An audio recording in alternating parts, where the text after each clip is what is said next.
Pakistani drama industry की नौजवान और बासलाहियत अदाकारा ऐना आसिफ कम उम्री में ही अपनी मजबूत अदाकारी और दुरुस्त ड्रामा सिलेक्शन की वजह से नुमाया मकाम बना चुकी हैं। उन्होंने बहुत कम वक्त में ऐसे किरदार निभाए जो आमतौर पर एक्सपीरियंस आर्टिस्ट्स को दिए जाते हैं और यही वजह है कि व्यूअर्स इन्हें एक प्रोमिसिंग टीनेज स्टार के तौर पर देखते हैं। ऐना आसिफ को असल पहचान मकबूल ड्रामा हम तुमसे मिली, जिसके बाद मायरी, बेबी बाजी, पिंजरा और पहली सी मोहब्बत जैसे ड्रामों में इनकी परफॉर्मेंस को खूब सराहा गया। हालिया दिनों में ऐना आसिफ ने ड्रामा सीरीज जुड़वा और परवरिश में अपने किरदारों से ये साबित किया कि वो सिर्फ एक चाइल्ड आर्टिस्ट नहीं बल्कि एक संजीदा अदाकारा बन चुकी हैं जो मुश्किल और जज्बाती किरदारों को बखूबी निभा सकती हैं। अब मद्दा इन्हें ग्रीन एंटरटेनमेंट के आने वाले ड्रामे माँ में एक जज्बाती किरदार में देखेंगे, जिससे काफी एक्सपेक्टेशंस वाबस्ता की जा रही हैं। हाल ही में Aina Asif morning show rise and shine में नजर आई, जिसे नादिया खान और जुहेब हसन होस्ट कर रहे थे। इस शो में ऐना ने न सिर्फ अपने कैरियर बल्कि अपनी उम्र, शख्सियत और पर्सनल ग्रोथ पर भी खुलकर बात की।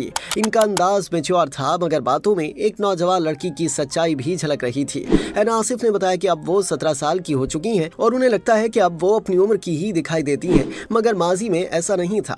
उनके मुताबिक पहले वो उम्र से ज्यादा मैच्योर नजर आती थी, जिसकी वजह से उन्हें कई बार अजीब एहसास भी होता था। ऐना ने कहा कि जब वो अपनी उम्र के लोगों के साथ बैठती तो उन्हें लगता था कि वो उन जैसी नहीं लग रही। उन्होंने एक अहम सोसाइटी इशू की तरफ भी इशारा किया और कहा कि अफसोसनाक बात है कि हमारी सोसाइटी में कम उम्र लोगों को संजीदगी से नहीं लिया जाता, चाहे वो समझदारी की बात ही क्यों न कर रहे हों। ऐना के मुताबिक वो 2011 से काम कर रही हैं, मगर इसके बावजूद कई लोग उन्हें अब भी सीरियस नहीं लेते, जो इनके लिए डिसअपॉइंटिंग है।